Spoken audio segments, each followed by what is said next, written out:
Professional tax নিয়ে এই তথ্য না জানলে আপনি সমস্যায় পড়তে পারেন। প্রফেশনাল ট্যাক্স হলো পশ্চিমবঙ্গ সরকারের একটি কর, যা নির্দিষ্ট পেশা, ব্যবসা বা চাকরির সঙ্গে যুক্ত ব্যক্তিদের কাছ থেকে রাজ্য সরকার আদায় করে।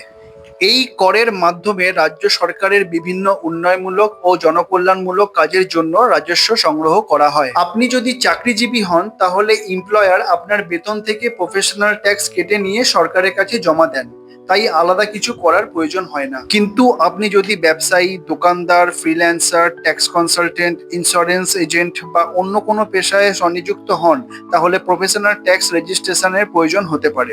রেজিস্ট্রেশন না থাকলে জরিমানা বা অন্যান্য সমস্যার মুখোমুখি হতে পারেন। তবে কার রেজিস্ট্রেশন লাগবে, কত ট্যাক্স দিতে হবে এবং অন্য ছাড় প্রযোজ্য কিনা তা আপনার পেশা ও আয়ের উপর নির্ভর করে। তাই পশ্চিমবঙ্গে ব্যবসা বা পেশা শুরু করলে প্রফেশনাল ট্যাক্সের বিষয়টি যাচাই করে নিন। এই ভিডিওটা উপকারী মনে হলে আপনি এই ভিডিওতে একটা লাইক এবং শেয়ার করতে পারেন। আর ভবিষ্যতে এরকমই ইনফরমেটিভ ভিডিও পেতে এই চ্যানেলটাকে বা পেজটাকে একটা সাবস্ক্রাইব বা ফলো করে রাখতে পারেন।